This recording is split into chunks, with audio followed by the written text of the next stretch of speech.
Project Cars 2 is set to release on September 22nd across the world, available on the PC, Xbox One and PlayStation 4 from launch. The game, developed by London-based Slightly Mad Studios, follows in the footsteps of its successful predecessor, Project Cars, which released in May 2015. In the 2 and a bit years that have passed since then, things that worked well in the original have been built upon and things that didn't have been rethought. The result is a racing simulator that contains 180 cars from 9 different motorsport disciplines, 60 tracks with 130 layouts, full VR support, improved AI behaviour, revamped handling and a new dynamic physics engine. The game includes an extensive offline career mode and an all-new online championships mode.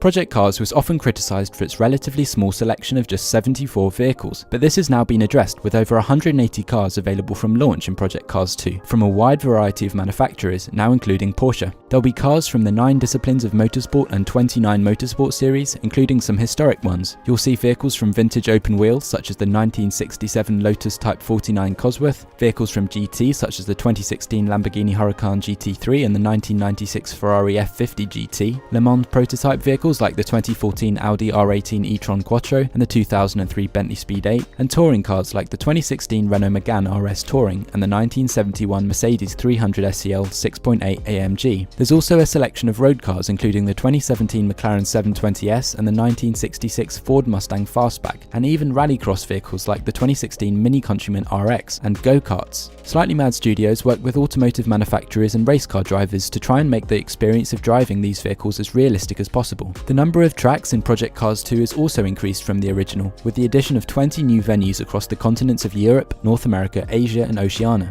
There's a wide variety of track layouts to suit the different motorsport disciplines. For example, you can take your 1980s race car to a classic version of Hockenheim in southern Germany, a GT3 to Circuit de la Sarthe in France, a Honda Civic Coupe GR3 Rallycross to the mud-covered Liddon Hill in the UK, or an Indy car to a speedway in the US. If you like urban racing, you will also find circuits located in Monaco and Long Beach. The tracks have all been made using imaging captured by flyover drones to enable them to be modelled to the nearest inch from every angle, ensuring the highest degree of realism possible. All tracks in Project Cars 2 will feature a dynamic weather and time system, so depending on the length of the race, you could witness sunsets, heavy rain, lightning or fog taking place during the time you're on the tarmac. There is also the option to choose the season, so racing during the winter increases the chances of seeing snow and ice build up on the track surface. Weather conditions are also based on actual weather data for each track's real-world location, so if rain is forecast in Fuji for a selected day and you choose to race at the Fuji circuit on that day, then it will be raining. Thanks to the new physics engine, LiveTrack 3.0, vehicles will behave realistically in all track conditions and will also vary based on temperature of the tyres and brakes. While it's raining on the track,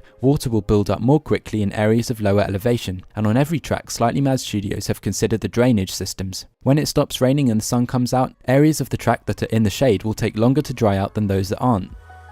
Project Cars 2 certainly promises to realistically simulate racing in almost all environments. In terms of gameplay, a big criticism of the original was that the AI were too difficult and aggressive. This has now been changed in Project Cars 2, with options to raise or lower both these settings. Another complaint for those with steering wheels was that the force feedback was not good enough. Thankfully though, judging from the comments of some that have already had the chance to play early builds of the game, force feedback seems to be greatly improved, as does tyre performance. Those who play using a controller can also expect improved controllability in Project Cars 2. Pit stops are now fully animated as well, and if you know your car isn't optimised for the current racing conditions but are unsure how to go about improving it, you can use the Race Engineer for a quick and easy way to change the car setup.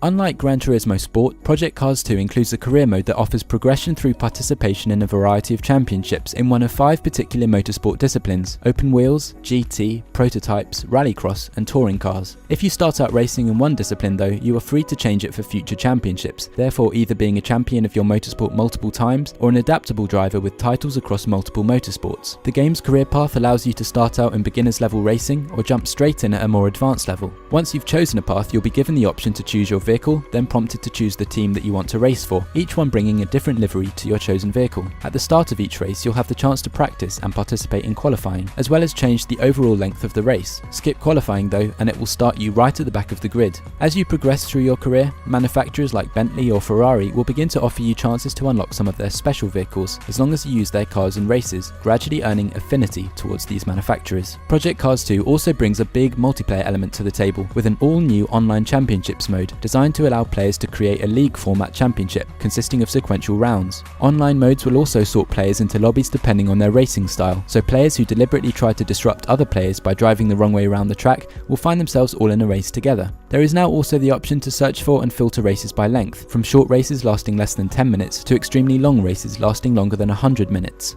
Along with all this, thrown in for good measure are competitive racing licenses and new broadcasting tools that make replays easier to access, and a new director mode to make shared gameplay more enjoyable to watch. All in all, Project Cars 2 looks to be a very exciting new entry for both racing sim enthusiasts and new players, offering perhaps one of the most realistic experiences out there at the moment. There hasn't been a full final version of the game making the rounds yet, so as always, wait for release and read some reviews, but at this stage I'm quietly hopeful.